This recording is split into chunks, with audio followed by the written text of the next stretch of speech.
Blessings and welcome to today's Law Enforcement Daily Devotional. Today we're starting the book of Joshua.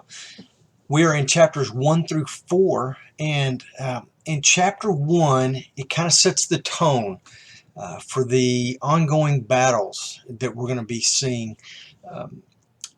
In chapter 6 we see God tell them to be strong and courageous. Okay?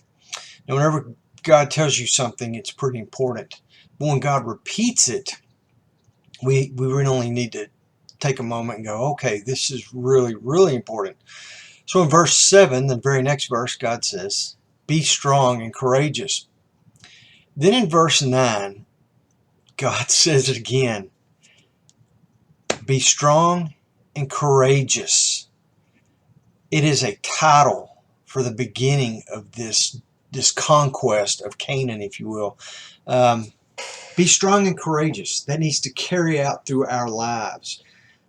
For us as police officers, usually we don't need somebody to tell us to be strong and courageous. I feel like every one of you, sheriff's deputies, federal law enforcement officers, state troopers, constables, prison jailers, guards, y'all are strong and courageous or you wouldn't be in this job.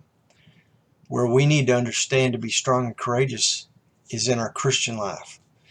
When we are prompted to share Christ with somebody in our jurisdiction, in our squad car, on a call, another officer in our department, be strong and courageous.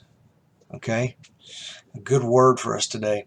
In chapter 2, verse 1, they start this conquest right off the bat, man. They're going to go into Jericho and they're going to take this big walled city, big defenses. It would be very difficult for an army with no weapons to go in and take the city. They have no siege weapons.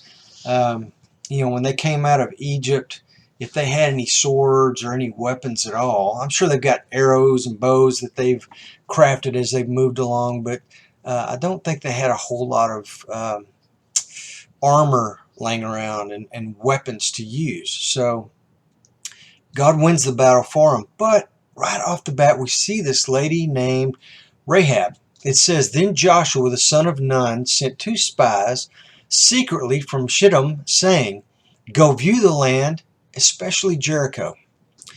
So they went and came into the house of a harlot, whose name was Rahab, and lodged there. So they stayed with a harlot. All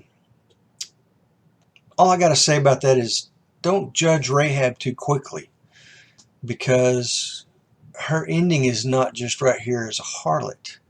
Rahab, as we will see later on, marries an Israelite from the clan or the tribe of Judah.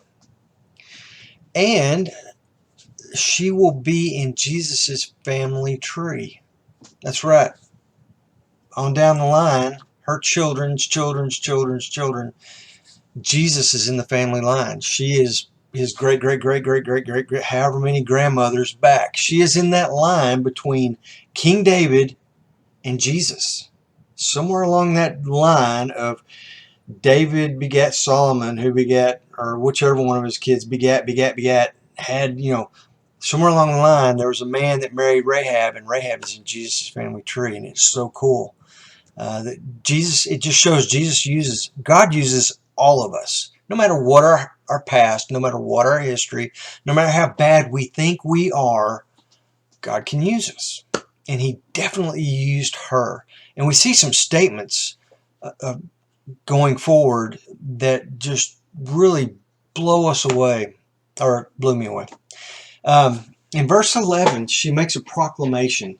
Well, let me back up. In verse 9, Rahab already had a knowledge of who God was. She says, I know that the Lord has given you the land, and that the terror of you has fallen on us, and that all the inhabitants of the land have melted away before you.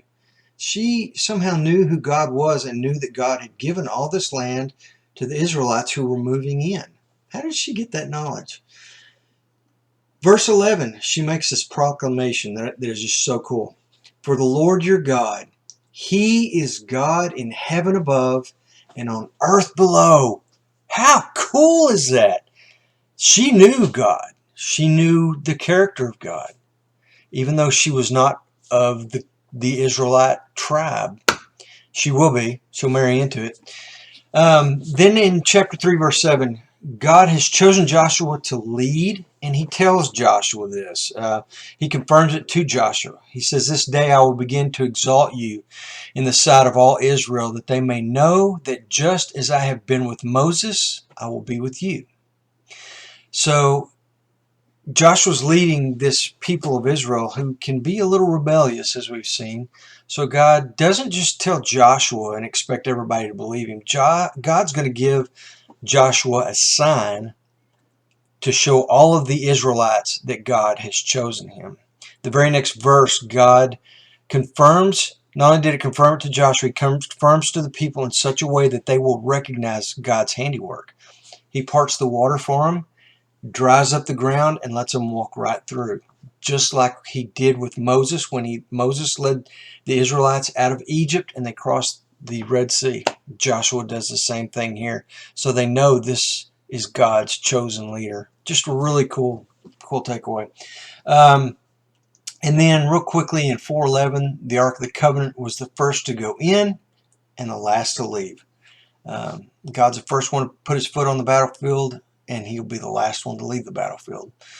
Tomorrow our read is out of Joshua, chapters 5 through 8. I hope you read ahead and come back and let's get a law enforcement takeaway. In the meantime, be safe.